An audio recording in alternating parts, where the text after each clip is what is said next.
Jadi nggak ada omongannya. Coba kalau yang latih, yang menggendong itu nggak ada omongannya, bisu anak kita nggak bisa ngomong. Yang menyebabkan anak kita pada bicara itu karena istri kita itu kosakatanya banyak sekali.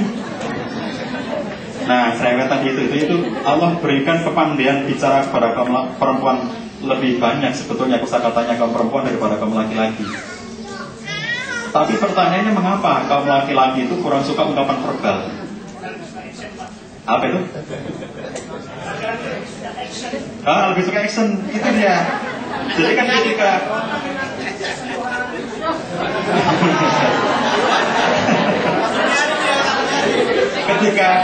ketika suami istri lagi bertengkar ya, baik ngobrol, gak ada aksinya.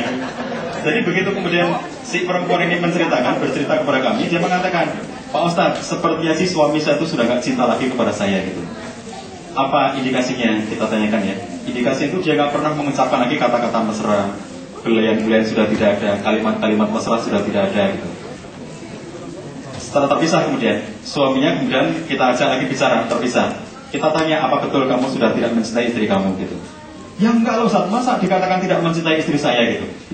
Saya bekerja siang malam mencari penghasilan itu semuanya untuk istri dan anak-anak saya. Masa itu dikatakan tidak cinta? Apa saya harus ngomong I love you kayak anak-anak muda yang lagi pacaran katanya begitu? Itu kan gombal semuanya gitu. Saya tunjukkan dengan karya nyata bahwa saya bertanggung jawab, bekerja mencari nafkah ini semuanya untuk anak istri. Itu bukti cinta saya gitu.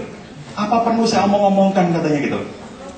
Itu kalau dalam perspektif ibu-ibu itu perlu, bapak-bapak. Ibu-ibu itu pengen sekali mendengar kalimat aku cinta kepadamu, aku rindu sekali kepadamu, kamu istriku yang paling cakep di rumah ini.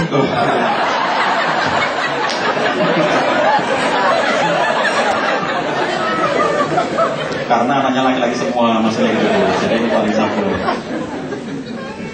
Jadi kemudian kalau kita lihat, si istri itu menunggu sekali ungkapan-ungkapan verbal seperti itu. Kalau saya sering sampaikan ke bapak-bapak, kalau pas saya membuat pelatihan di Indonesia itu, tolong bapak-bapak pujilah penampilan istri Anda. Kalau dia lagi berdandan gitu ya, tolong dipuji. Aduh cantik sekali penampilan kamu gitu. Mengapa itu jarang bapak-bapak mengucapkan kalimat seperti itu? Salah satunya karena logika juga tadi itu. Dengan logikanya, kaum laki-laki itu mikir, apa bener bisa tambah cantik ya? Bahan dasarnya cuma gini-gini aja, mau pakai pakaian apa saja ya gini-gini aja gitu. Jadi begitu dia mau memuji itu terhalang oleh pikirannya sendiri. Makanya itu, suatu saat suami Anda itu berhasil memuji, itu syukurilah dengan sepenuh hati Anda. Karena seorang laki-laki bisa memuji istrinya, itu memerlukan keputusan yang besar dalam dirinya. Jadi harus mensyukurinya, jangan pernah ditertawakan. Lama nggak ngomong-ngomong yang tentang mesra-mesra gitu ya, pulang-pulang ke rumah dia mengatakan, Dek, I love you gitu. Kata saya, apa mas? Apa gitu? Oh tadi habis ikut seminar ya. Jangan diledek bu ya. Jadi kalau kemudian suaminya sudah berhasil mengucapkan kalimat seperti itu, alhamdulillah, kalimat ini yang sudah aku tunggu 10 tahun katanya, baru kali ini muncul, alhamdulillah, itu disyukuri gitu. Kalaupun kemudian kelihatan kalimatnya kurang pantas-pantas aman, kalimatnya kurang nyaman gitu ya, itu maklumilah karena orang baru belajar gitu kan ya. Jangan ditertawakan. Jadi kalau nanti mau mentertawakan, biarkan setelah dia mau pergi kan, dia mau berangkat ke kantor itu, ternyata tiba-tiba dia peluk istrinya, dia mengatakan I love you, kamu cantik sekali. Belum pernah kalimat itu diucapkan gitu, sehingga dia merasa aneh banget cara ngomongnya gitu ya. Kalau ibu-ibu mau tertawa, jangan tertawa dulu, biar dia pergi dulu gitu ya. Setelah dia pergi baru tertawa sendiri di rumah gitu. Ngomong I love you kok kayak begitu, itu nanti gitu. Karena kalau begitu Anda melecehkannya, kata suami, ya sudah kalau nggak mau, aku nggak usah lagi ngomong-ngomong begitu.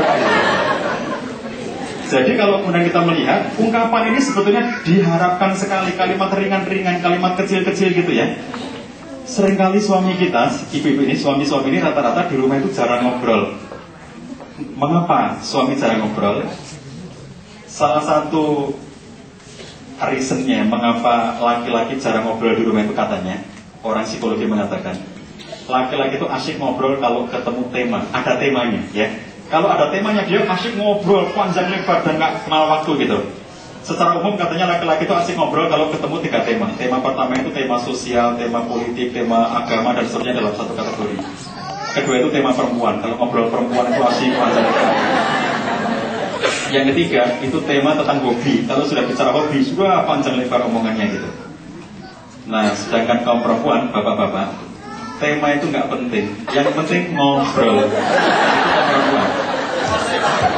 Jadi begitu kemudian bapak-bapak di rumah, ya, bapak-bapak di rumah itu tiba-tiba minggu pagi pas di rumah gitu, istrinya ngomong, Mas, Hani mumpung lagi di rumah begini, pengen dimasakin apa?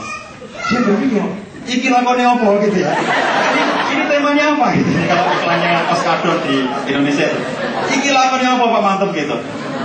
Ini ngomong apa gitu loh? Jadi nggak nyambung gitu. Makanya dia jawab sekenanya saja. Udahlah masak sop aja katanya gitu. Kata istrinya, masak pagi-pagi begini sop gitu. Dia bingung kan, tadi kamu bertanya, sudah aku jawab kok masih dibantah lagi gitu. Itu gak nyambung temanya. Makanya kalau saya membiasakan di rumah itu, bapak-bapak, ibu-ibu, saya kalau di rumah dengan istri saya itu ya, kami punya hobi yang sama. Hobi pertama masak. Saya hobi masak, istri saya hobi masak. Jadi kalau pas ada waktu di rumah itu, yang kami sempatkan pasti masak berdua. Masak itu tidak penting, bapak-bapak, ibu-ibu. Masak itu tidak penting, kita bisa jajan, bisa membeli. Tetapi dengan masa itu menjadi sarana untuk ngobrol. Dan kalau ngobrol bapak-bapak dengan istri, jangan diberi batasan-batasan temanya apa gitu, nggak usah. Yang penting kita ngobrol, apapun boleh diobrolkan. Sehingga obrolan kita melompat-lompat dari sana ke sini gitu ya. Bicara Mesir, besok bicara Syria, kemudian bicara mana lagi gitu kan. Artinya ngomongan tema-tema yang beraneka ragam gitu. Dan itu biarkan saja, kita ngikuti saja gitu. Saya yang kedua hobinya itu bertaman. Nanti kalau ada yang sempat ke Jogja, ahlan wa sahlan, silakan mampir ke rumah saya ya. Di depan ada taman, di belakang ada taman. Saya suka sekali bertaman. Itu karena Indonesia yang semuanya serba boleh gitu ya. Kalau di sini mungkin Anda nggak boleh berbuat aneh-aneh. Tanam waktu kemarin saya ke Australia, tanam bunga nggak boleh, Ustaz di sini tanam bunga gitu, harus izin dulu segala macam begitu. Jadi kalau di Indonesia kan kita mau nanam apa saja, halaman kita sendiri segala macam bebas saja ya. Jadi saya bertanam bunga di depan, di belakang. Kalau kami ada waktu, kami berdua itu ngurusi taman itu. Tidak penting ngurus taman, karena bisa bayar orang untuk membersihkan taman kita. Tapi ngobrolnya itu yang lebih mahal. Makanya kalau kita sempatkan itu ya sambil berkegiatan berdua dengan istri itu, itulah sambil ngobrol. Jadi kalau nggak ada kegiatan ya nanti obrolan kita menjadi formal sekali. Pagi-pagi suaminya manggil istrinya, Dek, duduk sini, Dek, duduk berdua. Mari kita buka obrolan kita dengan basmalah. Bukan bismillahirrahmanirrahim. Tema obrolan kita adalah cara mendidik anak dalam Islam. Saya akan sampaikan 15 menit, nanti saya buka sesi dialog, kamu boleh bertanya. Dan itu menjadi formal sekali. Tapi kalau kita sambil masak itu ya, sambil bertaman itu kita ngobrol gitu, itu semuanya bisa diomongkan.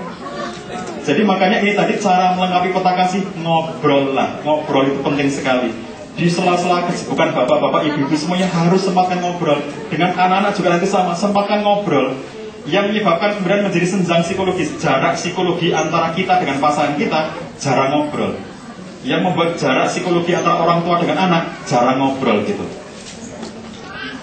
Jam berapa mas sekarang? Maaf. Jam 2. Jam 2 ya. Baik, terakhir mas. Coba, batas ambang rasa aman terhadap masalah pada laki-laki lebih tinggi dibandingkan dengan pada perempuan. Kalau kita tanya pada kami bapak-bapak ini terpisah tempatnya. Saya tanya kepada bapak-bapak, apakah ada masalah-masalah keluarganya yang perlu di-sharing? Oh enggak Ustaz, aman semuanya gitu, enak nyaman semuanya, enggak ada masalah gitu, aman-aman semuanya, terkendali gitu.